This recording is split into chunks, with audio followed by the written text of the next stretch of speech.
Primer parcial, chicos, 27 de febrero. O sea que nos quedan 22 días. Están hasta las manos, digamos. Segundo parcial, 21 de marzo. Un mes. ¿Tu cumpleaños? Qué lindo. Mi cumpleaños es el 2 de diciembre y siempre la pasé estudiando y rindiendo final, así que te entiendo. El recuperatorio es el 26 de marzo. Allí en el recuperatorio es si te va mal o no viniste a uno de los parciales. La entrega del trabajo práctico, que también es evaluativa, va a ser el 8 de marzo. La consigna, chicos, del trabajo práctico es igual para todas las comisiones. Igualmente, después cada docente puede poner énfasis en un aspecto u otro. ¿Qué les quiero decir con esto?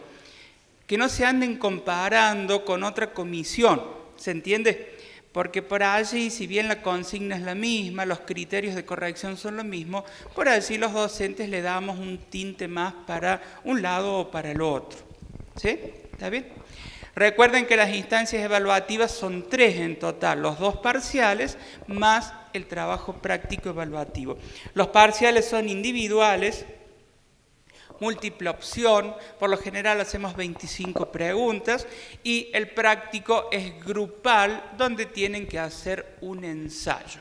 ¿Sí? Quédense tranquilos que vamos a practicar preguntas múltiple opción, vamos a practicar la redacción. Bueno, la idea es que ustedes aprendan, no asesinarlos, ¿sí? Si no lo hubiéramos hecho de entrada. Ustedes como estudiantes de esta facultad y de esta universidad pueden tener 3 condiciones: estar promocional, estar regular o estar libre en cada una de las asignaturas. Vamos al cursillo. Si ustedes están promocionales, significa que tienen aprobada la asignatura y se acabó. Y ya pueden seguir haciendo las siguientes. Recuerden que hay un régimen de correlatividades. Esto significa que tenés que aprobar la primera para después seguir con las otras. ¿Está bien? ¿Se entiende? Bien. Entonces, si vos la promocionás, no tenés que rendir examen final y te olvidás. En el caso del ingreso es directa. Hay algunas asignaturas que es indirecta. Indirecta significa que tenés que hacer un trabajo extra. Acá no. O sea, para promocionar vos tenés que sacarte 7, un promedio de 7 en los parciales. O sea, ¿podés tener 6 y 8? Sí. ¿Podés tener 9 y 5? No. Porque la nota mínima es un 6. ¿Está? ¿Sí? O sea, podés tener un 10 y un 4 y... ¿qué querés hacer? Y el práctico tiene que tener como mínimo 7, porque fíjense en que no se promedia la nota del trabajo práctico con lo de los parciales. ¿Está bien? O sea que tiene que tener, ponele 6 o 8 en los parciales y 7 en el práctico. Ahí está promocional. A eso le sumamos la condición de la asistencia. El 80% de asistencia en los trabajos prácticos. ¿Sí? Se les van a tomar asistencia. Acá no tomamos asistencia. Mañana que empiezan los prácticos, sí. ¿Está? Para regularizar, la nota es 4. El 4 equivale al 60% del examen, ¿sí? No es el 40%. Si vos te sacas 4, 4 y 4, estás regular. ¿Qué implica eso? Que no tenés aprobada el ingreso, pero que estás regularizado y eso te habilita a cursar las materias de primer año.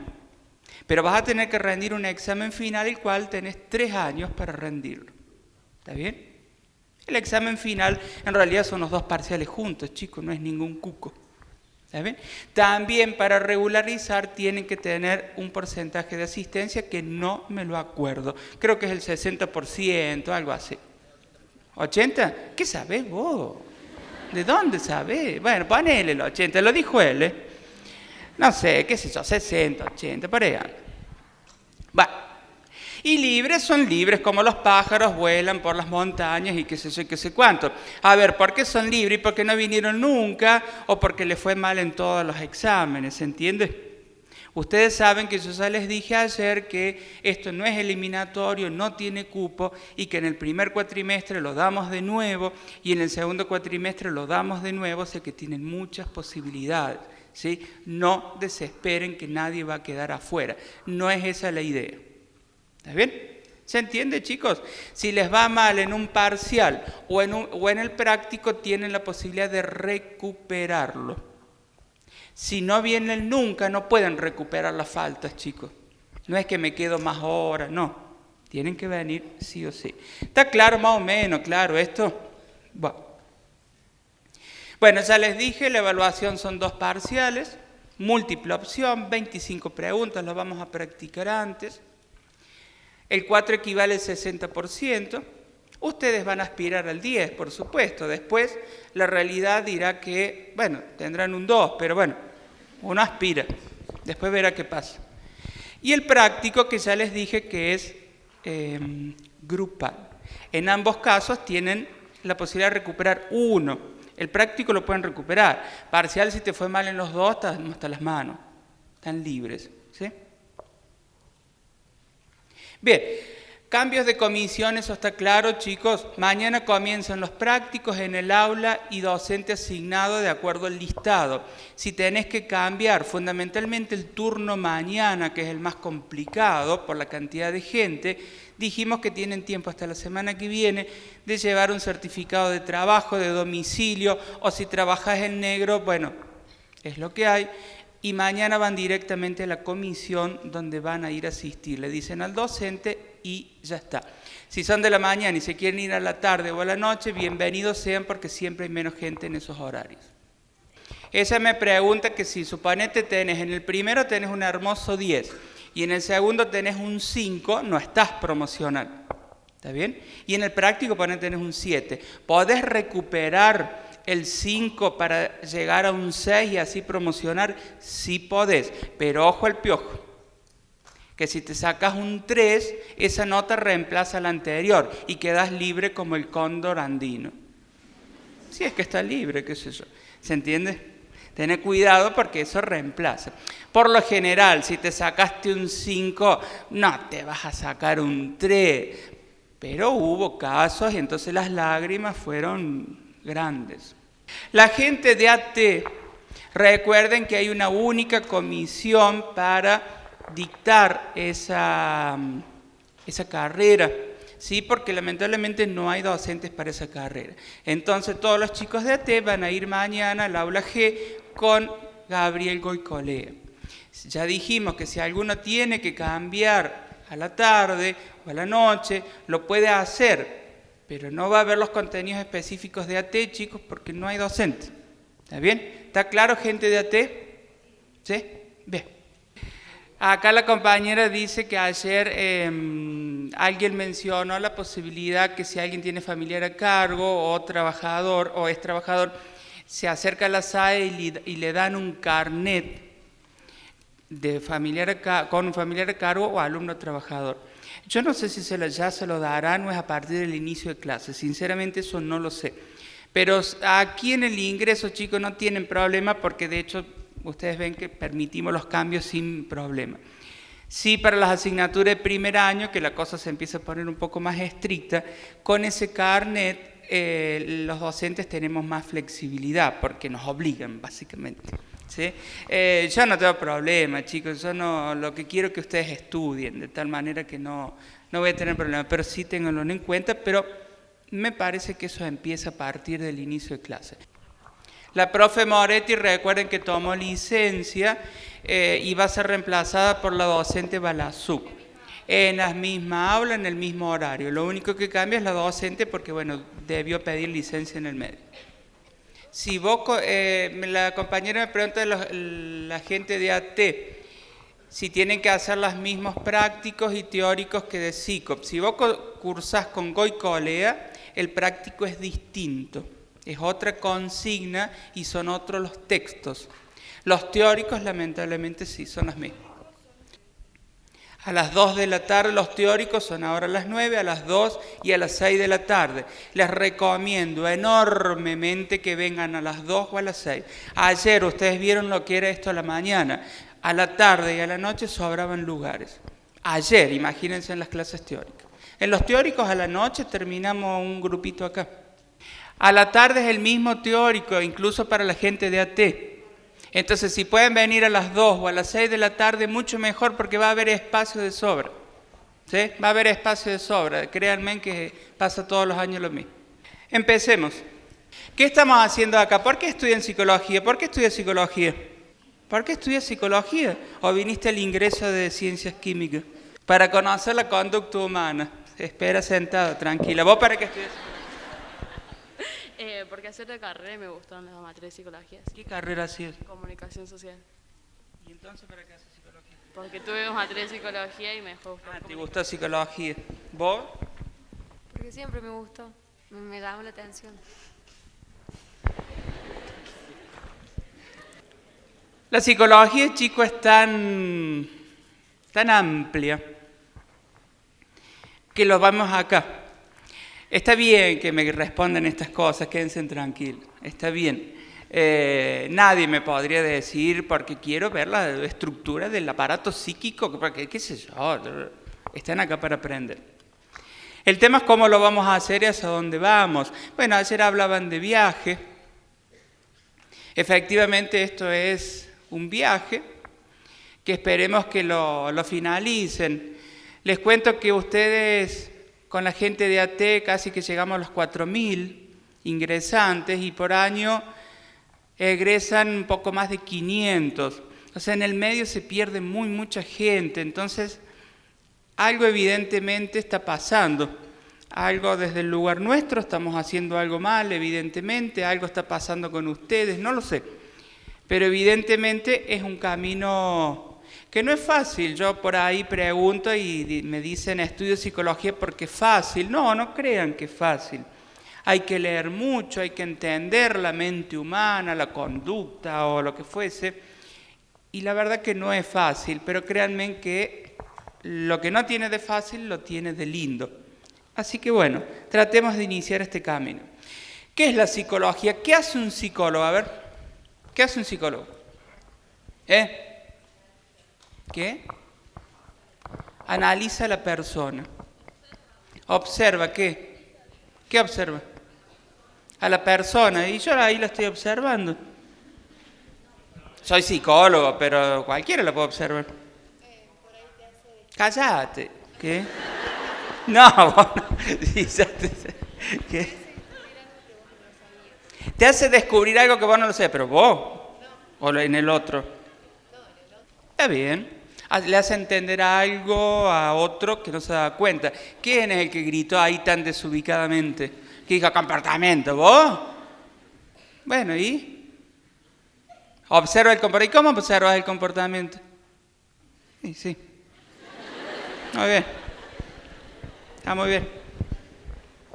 Por lo general la gente tiene la idea que el psicólogo, ¿qué hace? Atiende pacientes.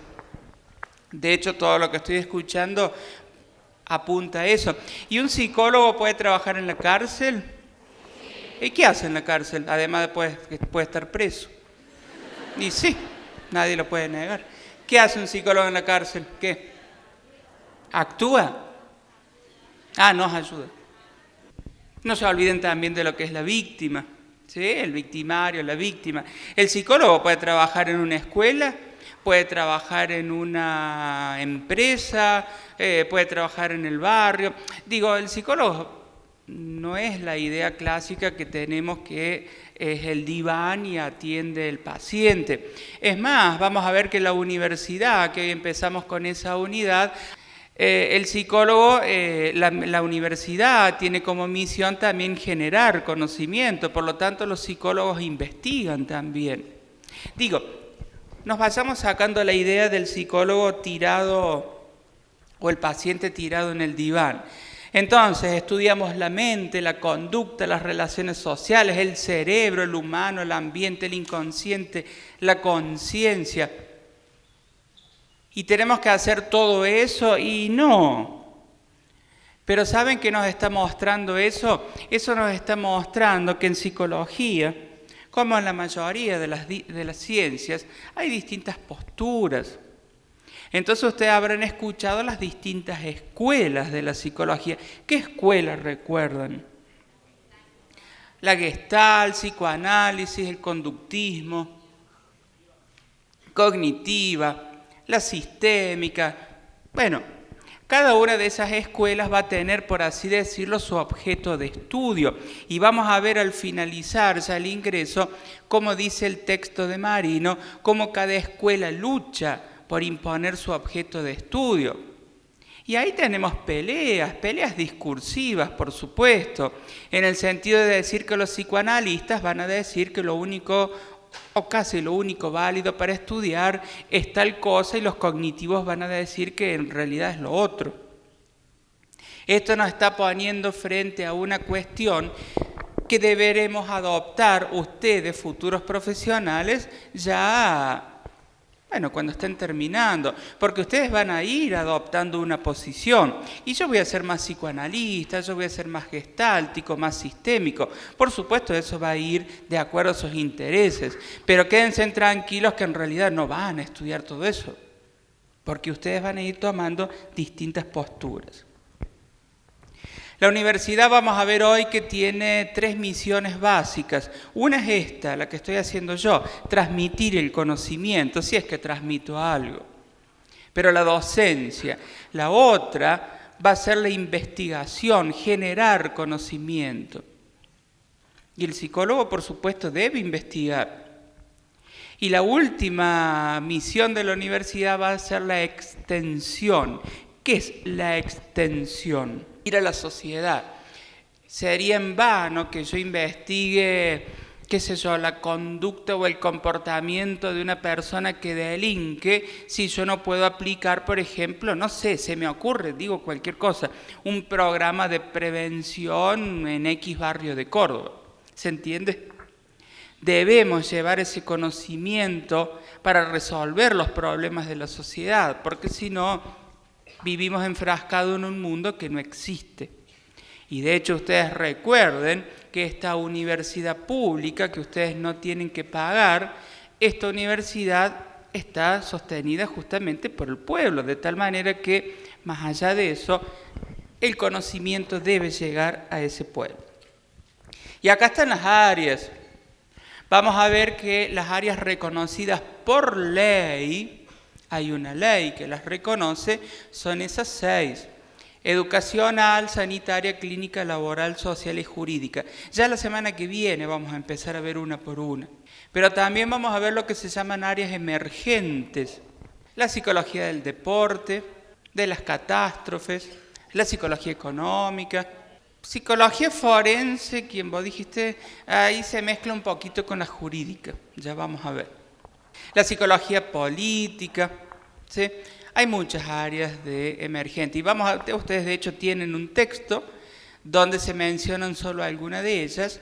Y vamos a ver cómo esas áreas emergentes vienen a representar lo que, por así decirlo, necesita la sociedad actual.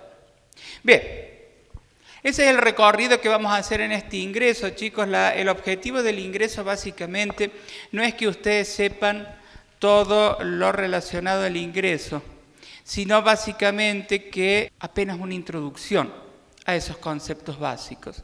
De hecho, ustedes en 4º año o a partir de 3º van a tener materias con las distintas áreas y lo van a ir profundizando de esa manera. El objetivo de esto simplemente es una introducción.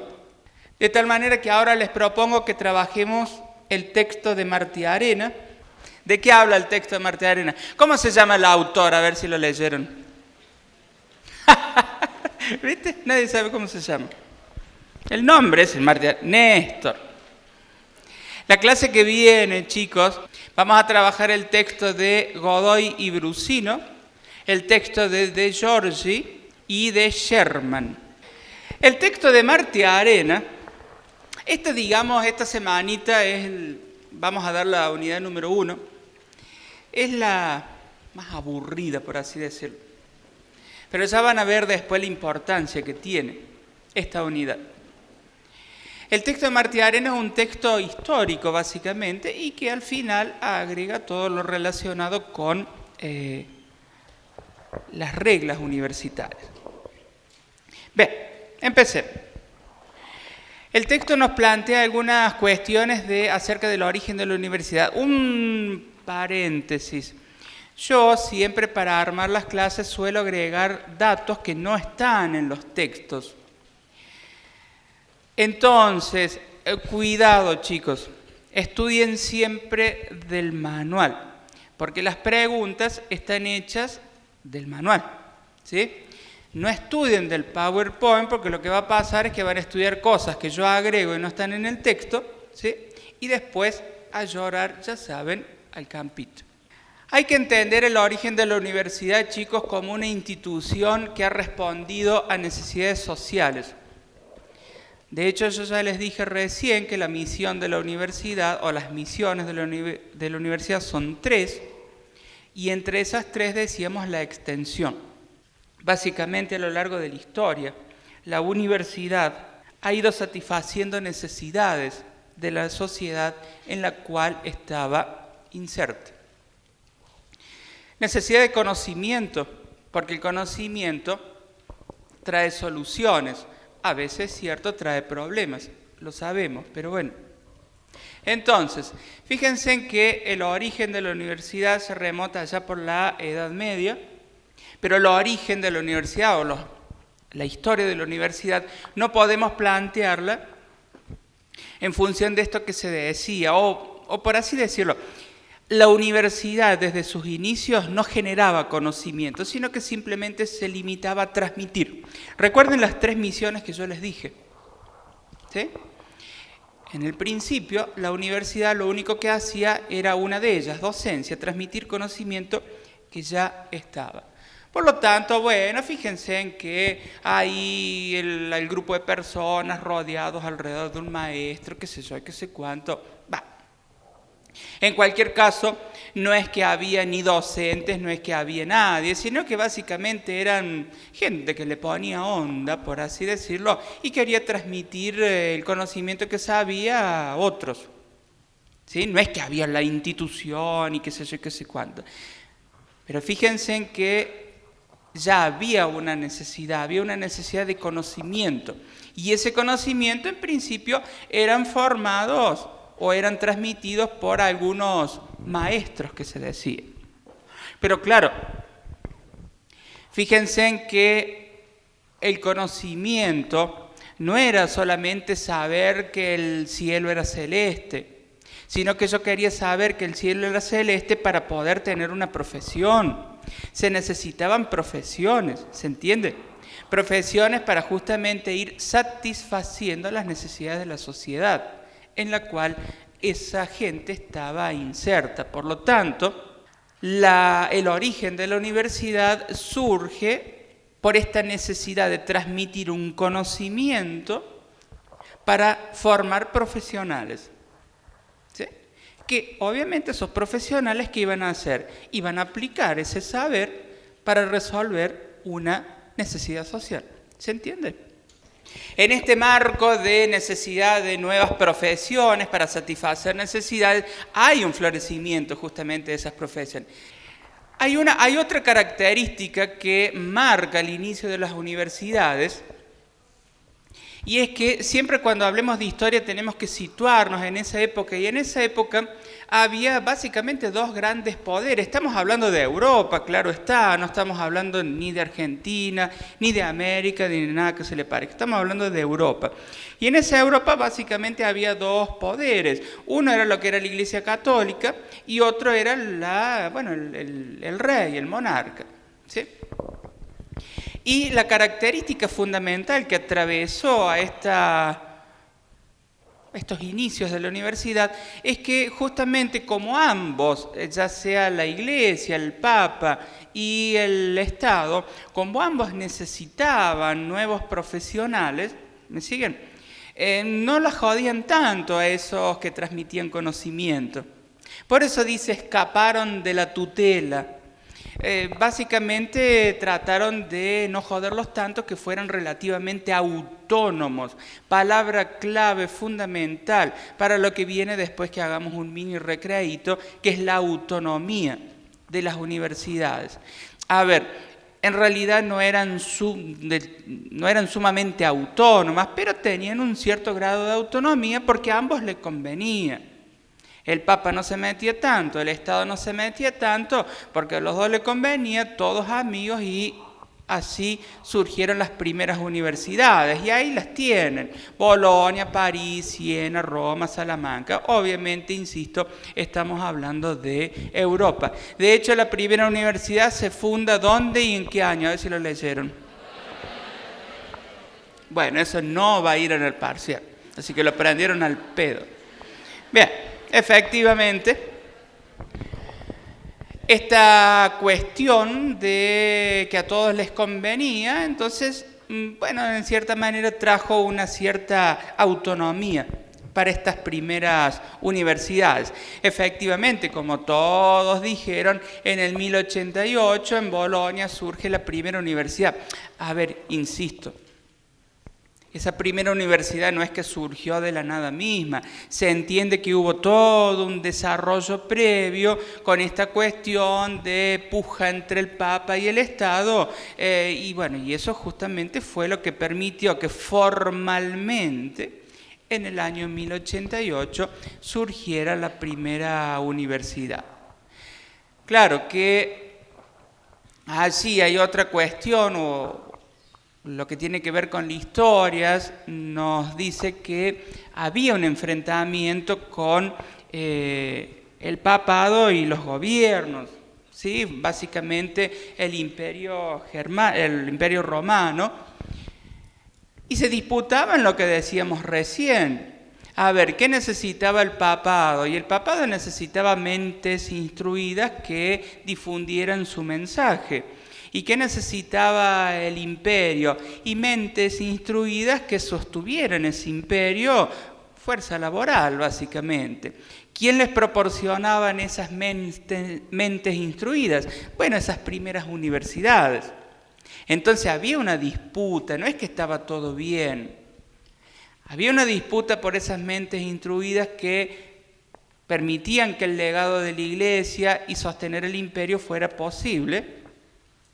Y como lo proporcionaban las universidades, insisto, eso es justamente lo que permitió que en cierta manera fueran relativamente autónomas. No autónomas del todo, pero con una cierta autonomía. Ahí es lo que dice allí. Tuvo su beneficio. Estas primeras universidades entonces empezaron a plantear, a redactar sus propias normas, porque se lo permitía, ¿sí? Igualmente, chicos, no crean que era una autonomía del todo, era una cierta autonomía porque, bueno, el Papa tenía que revisar lo que se redactaba, el imperio también, pero en el medio había una negociación. Lo interesante de esto es que entonces permitió esta cierta autonomía, ¿sí? sus propias normas. A partir de allí se va sentando las bases para una universidad que provee al Estado de profesiones, lo que va a dar lugar a un modelo de universidad llamado profesionalizante, o sea, una universidad que provee las profesiones al servicio del Estado. ¿Sí? ¿Se entiende? Ese modelo después se va a profundizar en Francia con Napoleón Bonaparte, y por eso es que en la actualidad se lo conoce como el modelo francés o napoleónico. ¿Sí? Que básicamente ese modelo francés o napoleónico va a estar vigente, al menos en nuestro país, hasta la actualidad. Hoy en día la universidad básicamente forma profesionales al servicio del Estado. ¿Qué pasó en el medio? Bueno, pasaron un montón de cosas. Digamos que no apuntan directamente a la universidad. Es cierto que surge la revolución industrial, los imperios van colonizando otros países, fundamentalmente de África, se descubre América en teoría, porque América ya estaba poblada por otros habitantes, pero básicamente ahí hay un hecho fundamental, más allá de todo esto, que es que el poder del papado se empieza a debilitar.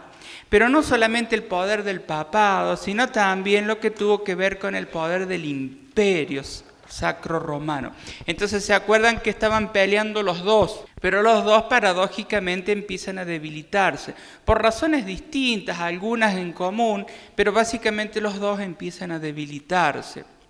Y eso va a tener una consecuencia también fundamental. Recuerden que yo les dije recién de este modelo francés o napoleónico, el modelo profesionalizante. Bueno, justamente como de este debilitamiento va a surgir lo que tiene que ver con Napoleón Bonaparte, que va a ser finalmente quien va a derrotar al Imperio Romano, allí se va a reforzar básicamente este modelo francés. Entonces, el Imperio Romano cae derrotado por Francia, por Napoleón Bonaparte, de allí el nombre de modelo francés o napoleónico, ¿sí? Y claro, el imperio se fue al demonio, pero ahí tenemos que destacar otro hecho histórico que hace referencia al modelo alemán que decíamos recién. ¿Viste? Yo uso todos los dedos. Volvamos.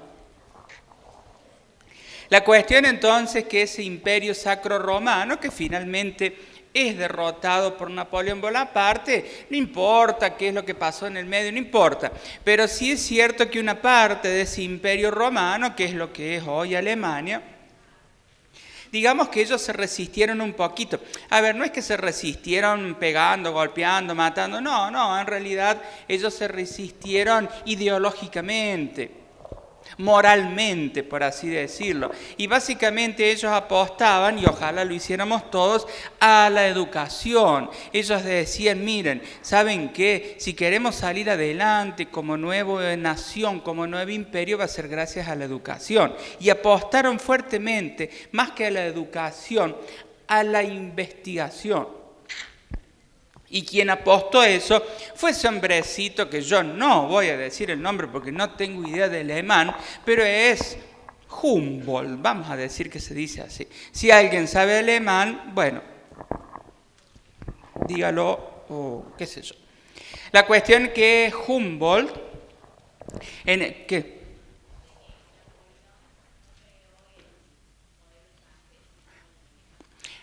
Napoleón, me preguntan aquí, no creó el modelo francés sino el alemán. ¿Eso me preguntaste? ¿Qué dicen ustedes? Bueno, perdón, eruditos, eructitos.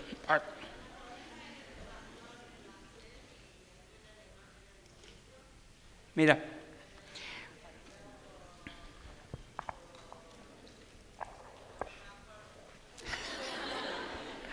El modelo no me acuerdonista. No, escucha, la cosa es así. Napoleón Bonaparte en realidad no es el creador del modelo napoleónico. Lleva su nombre porque en realidad Napoleón derrotó al Imperio Romano representando a Francia. Por eso se lo conoce como modelo francés o napoleónico. ¿Está? Pero en realidad el modelo francés o napoleónico, como hice el recorrido histórico, viene de allá de la Edad Media. El modelo francés o napoleónico que indica la universidad al servicio del Estado, formando profesionales para ese Estado. Y vos acordate que las primeras universidades formaban profesionales ¿para quién? Para el imperio y para el papado. ¿Sí? Por lo tanto, las raíces del modelo francés o napoleónico vienen de mucho antes. Se le dice modelo francés o napoleónico porque con una vez que Napoleón derrota al Imperio Romano, se profundiza esa tendencia en las universidades. Solamente por eso. Pero no es que es el fundador. En paralelo, cuando Napoleón derrota a lo que tiene que ver al Imperio Romano, en España, que estaba ahí abajito nomás, empieza a desarrollarse lo que se llama el modelo español. A ver, chicos, el modelo español, modelo de universidad español, básicamente es lo mismo que el modelo francés. Es una universidad que forma profesionales al servicio del Estado. Lo que pasa que el modelo español es como que le da un poquito más de importancia, más cabida a todo lo que tiene que ver con la cuestión religiosa. El modelo francés era un poco más laico, la iglesia no se metía tanto, en el español se metía un poquito más, por así decirlo. Y de hecho vamos a ver que cuando acá llegan los españoles a nuestro país, rápidamente tratan de imponer este modelo francés en el fondo, pero español, porque ¿quiénes van a ser? Los jesuitas, básicamente, que van a tratar de, imponer este modelo de universidad. El modelo alemán, que es el otro, surge por esto.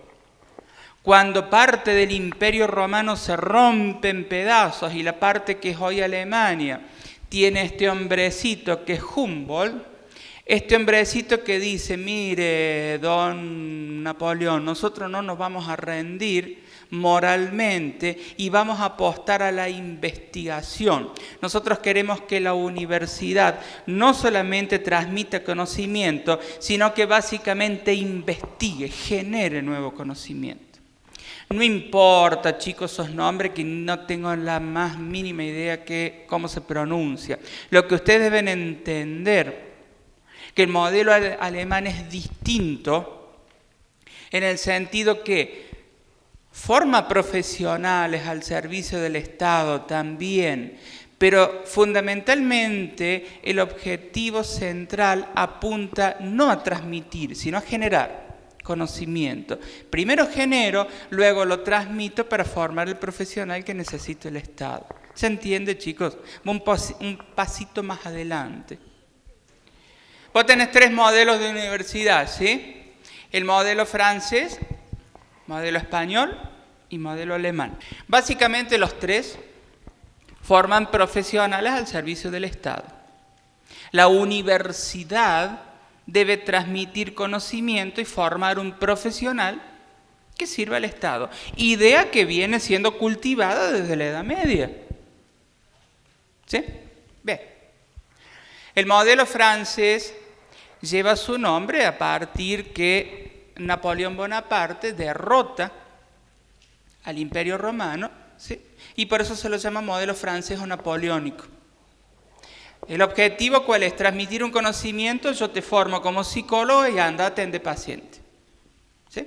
El modelo español es lo mismo, porque rápidamente se extendió hacia España, solamente que le da un poder mayor a lo que es la Iglesia Católica.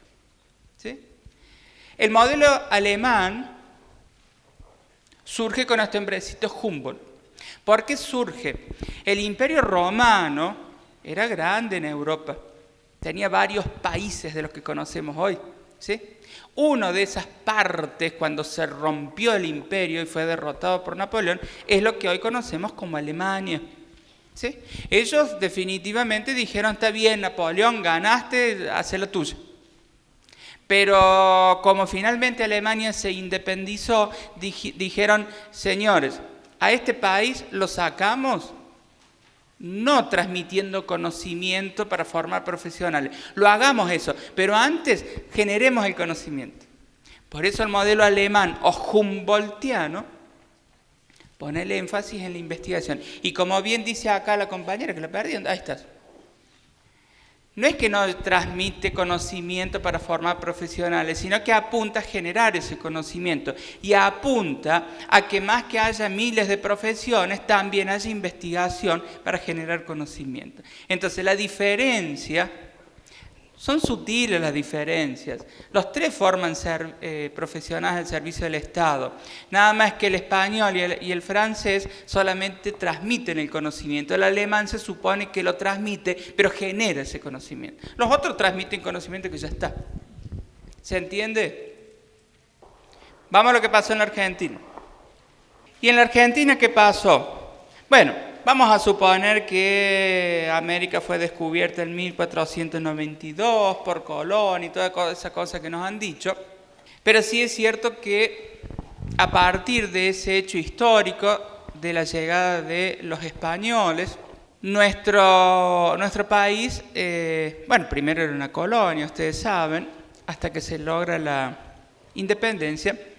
Pero básicamente ahora otra vez tengamos en cuenta estos 3 modelos, chicos. El modelo alemán en Argentina nunca pegó, por así decirlo. Vamos a ver que después hubo algunos intentos, pero finalmente nunca llegó. Nunca tuvo una importancia tan grande como sí lo fue el francés. Pero básicamente aquí el que llegó fue el modelo español, porque eran los españoles los que ya habían llegado. Por lo tanto, los españoles, básicamente a través de los jesuitas, y aquí en Córdoba tenemos una historia muy rica, ustedes saben que las manzanas jesuíticas o las capillas jesuíticas están declaradas Patrimonio de la Humanidad. Esas iglesias jesuíticas son un fiel reflejo de cómo los españoles justamente trataban de imponer su modelo. ¿Sí? Su modelo de educación. Básicamente los jesuitas traían un legado de la Iglesia Católica donde había que, por así decirlo, homogeneizar la educación. Había que hacerlo todos iguales, por eso era homogeneizadora y básicamente masiva, porque trataban de llegar a todos. Y obviamente fue desigual en el sentido que, no se respetaron los saberes, los conocimientos de estas culturas originarias que había aquí. Pero en el medio de toda esa cuestión hay un hecho fundamental que es el año 1613, donde un jesuita funda aquí en esta ciudad lo que se llamó el Colegio Máximo de Córdoba. Luego, en 1634, unos años posteriores, el Papa Urbano lo autorizó a ese colegio a dar títulos a perpetuidad, lo que eso, al momento en la época, lo transformó en una universidad. En el año 1856 se nacionalizó y eso es lo que hoy conocemos como la Universidad Nacional de Córdoba. De hecho, en el año 2013... se festejaron los Sí, ahí lo repito. En el año 2013 se festejaron los 400 años de esta universidad, ¿sí? Lo que la hace una de las más antiguas de Latinoamérica. Vamos de nuevo, en el año 1613, un jesuita que se llamó Diego de Torres forma el Colegio Máximo de Córdoba. Ahí es la fundación de la Universidad Nacional de Córdoba, por eso en el 2013 se festejó los 400 años. Luego, en 1634, unos años después, el Papa del momento lo autorizó a dar títulos a perpetuidad, para siempre, lo que hizo que se transformara en una universidad. ¿Sí? En 1856 se nacionaliza y a partir de allí, hoy sigue vigente nuestra Universidad Nacional de Córdoba. Claro, en paralelo empezó la idea de independizarse de España, pero tratamos de evitar preguntas con fecha, esas cosas. Sí de leyes. Eso sí. Miren, podrían festejar que le saque todas las atribuciones de los órganos de gobierno, que ya les digo qué es eso. El modelo español rápidamente se impuso en nuestro país. Entre los pobladores estaba la necesidad de independizarse, pero como el modelo español estaba muy fuerte en nuestro país, rápidamente estos primeros colegios jesuitas, luego universidades, como acabamos de ver, rápidamente se transformaron en lugares para formar profesionales, porque era el modelo español, ¿sí? Tenía lógica. No solamente para formar profesionales, sino básicamente consagración, legitimación. Y eso lo vamos a ver porque va a ser algo fundamental para que surja un acontecimiento histórico como fue la Reforma del 18.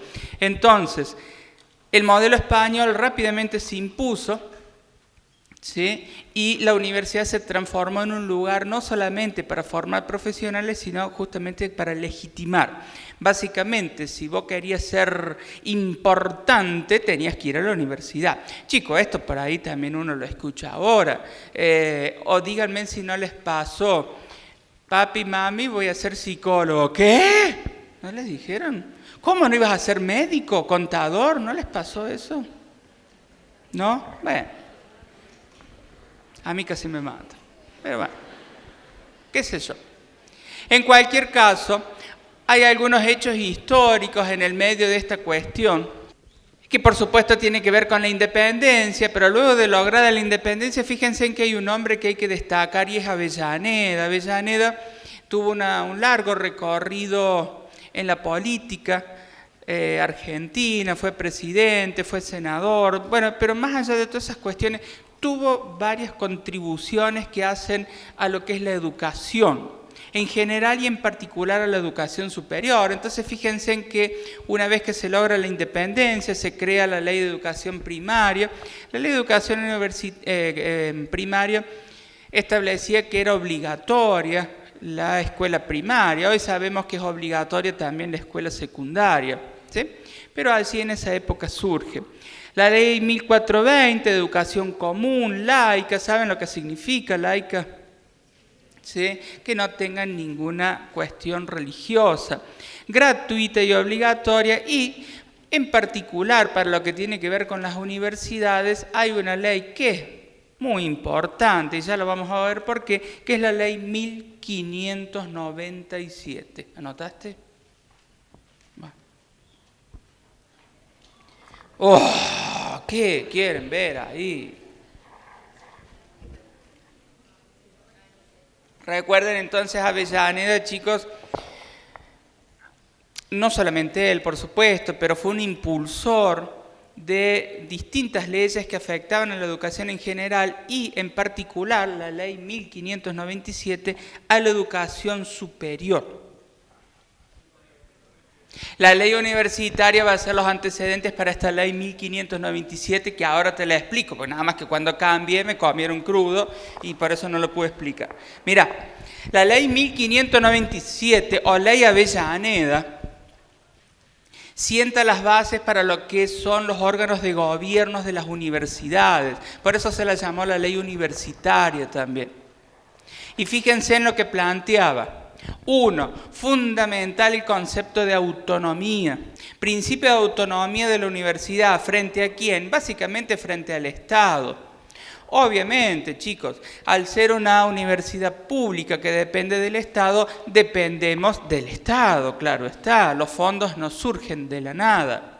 Pero fíjense en que esa ley además organizó el gobierno de la universidad, porque hasta ahora el gobierno, ¿quién lo ejercía? Y el Estado, chicos, con poder de la Iglesia.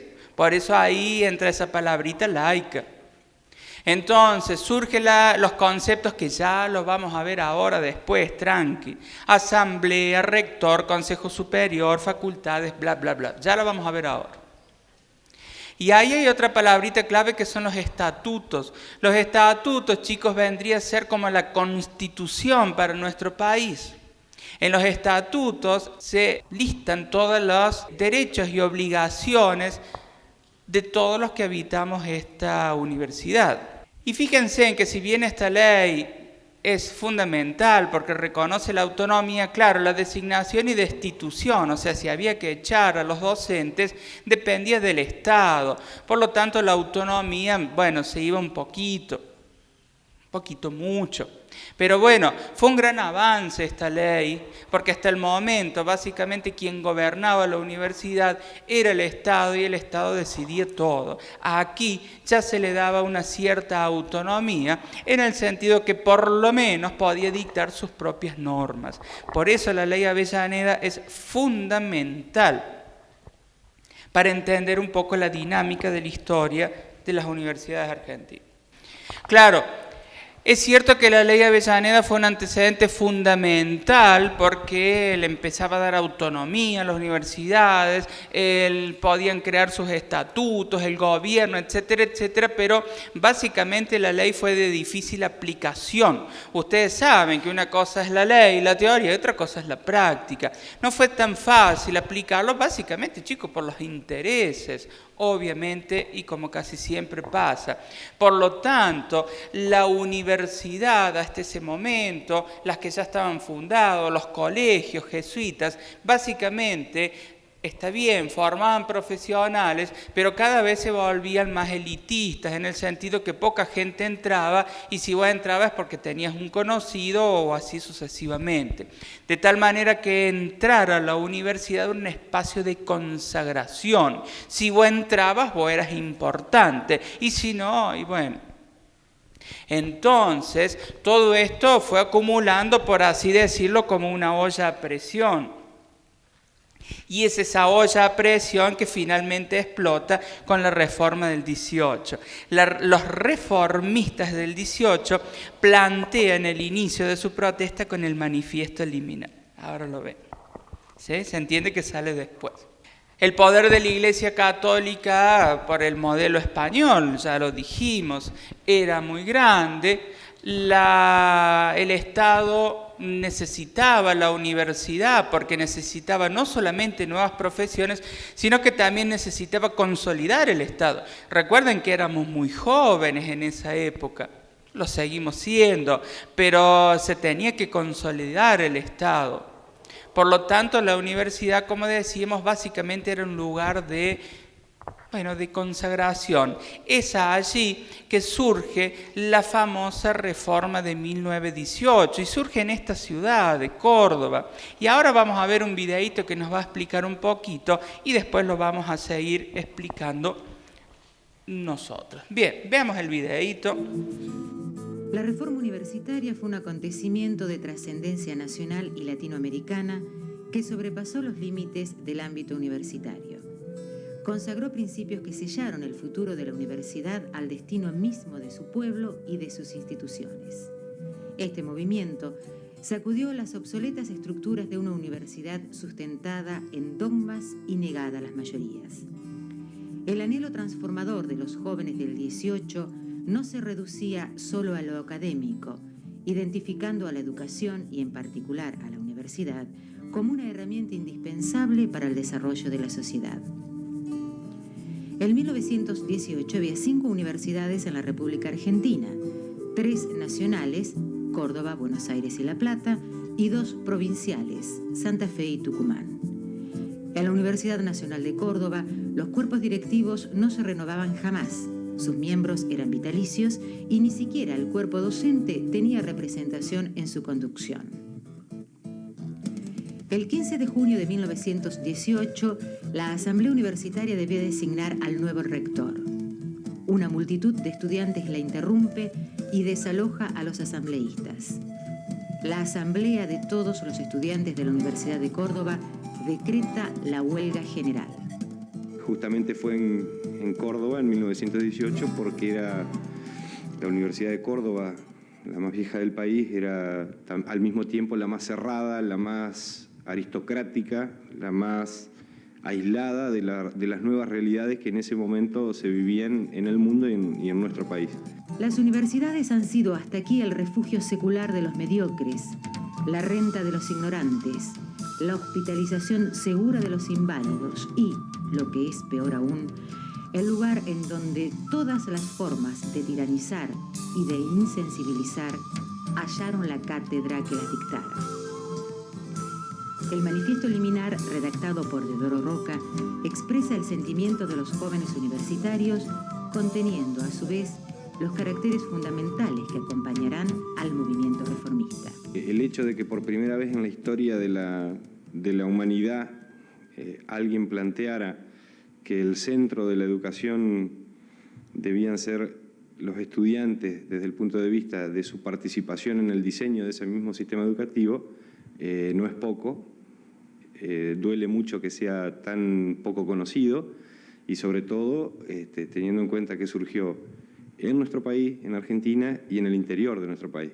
Que reaccionó esa juventud con 3 banderas básicamente muy claras que tienen, pienso yo, absoluta vigencia hasta hoy, como son la participación de los estudiantes en el gobierno de la universidad, que es esta revolución copernicana en la concepción de la educación superior que decíamos al comienzo, la unidad de los pueblos latinoamericanos y la modernización, la transformación y la modernización de los planes de estudio que estaban absolutamente enajenados de la realidad argentina de aquel momento. Los principios de la reforma del 18 están vigentes de manera absoluta, en su totalidad, como están vigentes principios mucho más viejos, con los principios surgidos en la Revolución Francesa, de libertad, de igualdad, de fraternidad, o los mismos principios que dieron origen a nuestra Revolución de Mayo.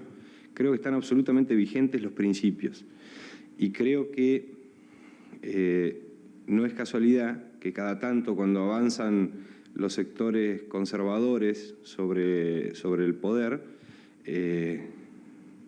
de manera sistemática, avanzan sobre algunas cuestiones que fueron banderas fundamentales de la reforma del 18, tales como la gratuidad de la enseñanza, tales como el ingreso irrestricto, es decir, la no restricción de ingresar a la universidad a todos los sectores, a los hijos de todos los sectores y fundamentalmente de los sectores más desprotegidos de la sociedad.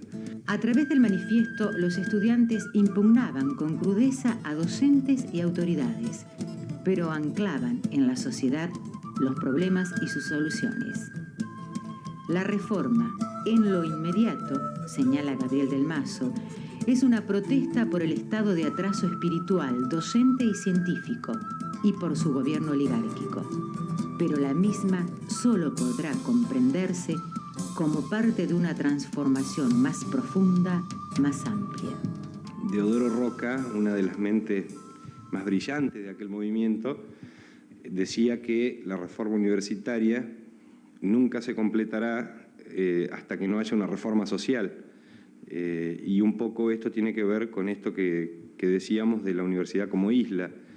Indudablemente, lo que la Universidad Argentina ha aportado al conocimiento, al pensamiento, a la investigación científica en Argentina ha sido extraordinario. Y aún hoy sigue manteniendo un nivel académico importante, reconocido en el mundo, pero no va a lograr insuflar o transmitir todo lo que tiene para dar mientras la comunidad en la que está inserta no sea transformada también. Y esa es la limitación que tiene, o parte de la limitación que tiene el programa político con mayúscula, de la reforma universitaria del 18. El primer Congreso de Estudiantes Universitarios, reunidos en 1918 en Córdoba, fue el encargado de dar la primera forma orgánica a una serie de propuestas e ideas, audaces para la época. Asistencia libre, periodicidad de las cátedras, concursos para designar docentes, cogobierno, democracia de la universidad, gratuidad de los estudios, autonomía de la Casa de Altos Estudios, son algunos de los principios sostenidos por aquella juventud que ya no pide, exige se le reconozca el derecho a pensar por su propia cuenta. En el caso de las universidades, creo que no se transmite a los estudiantes el sentido de la reforma del 18. Creo que el estudiante común probablemente ignora que forma parte del gobierno de la universidad, no sabe que tiene representantes que deben defenderlo, que no deben limitarse a cosas que son importantes, como son los apuntes, las becas, la discusión por las pequeñas cosas de todos los días, sino que tiene representantes que están ahí para discutir planes de estudio, para discutir cómo investiga la universidad, para discutir cómo se financia la universidad, para discutir qué modelo de país queremos, para discutir todo lo que tiene que ver con el futuro de este país, que indiscutiblemente los reformistas del 18 lo imaginaban distinto y que son, creo yo, los jóvenes los que tienen la posibilidad de hacerlo distinto.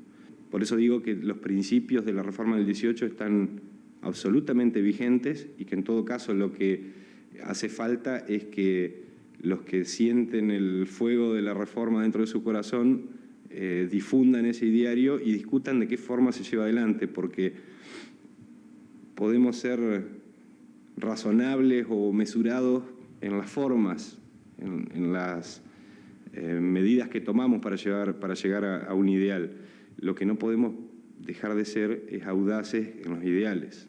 Más allá de todo lo que significa como efemérides, yo creo que si no se rescata el significado profundo de lo que significó ese movimiento, no hay salida. Es decir, el objetivo no es una universidad reformada, sino que el objetivo es una universidad reformista. Es decir, que permanentemente esté en trance de transformación, de progreso, de crecimiento, y donde, por ejemplo, los distintos sectores que conforman la comunidad universitaria ejerzan efectivamente un cogobierno. Y en ese sentido, los reformistas del 18 tenían muy claro que para eso, por ejemplo, el cogobierno tenía que ser igualitario. Todos los sectores tenían que estar representados igualitariamente, y todos los sectores, no algunos. Aún hoy, la universidad no ha logrado culminar la tarea emprendida por aquellos jóvenes idealistas de la Córdoba de principios del siglo XX. Recoger sus ideas, repensar el papel de la educación universitaria y el país, aceptar el desafío de llenarla de vida es tarea del presente. Tomando las palabras del Manifiesto Liminar, podríamos decir que contamos para el país con una vergüenza menos y una libertad más. Los dolores que nos quedan son las libertades que nos faltan. La reforma surgió, el hecho que hizo explotar, por así decirlo, la cuestión, fue la elección de rector, pero la reforma fue un movimiento que venía, ¿sí? Que venía acumulando, por así decirlo. Surge con ese hecho, pero ya venía. Recuerden la imposición del modelo francés, el modelo español en nuestro país, y la Universidad de Córdoba, que paradójicamente, siendo la más antigua, era la más conservadora. En función de eso surge la reforma del 18, 3 minutos de recreo, si alguien quiere salir a fumar un pucho, lo fuma, vuelve y largamos de nuevo.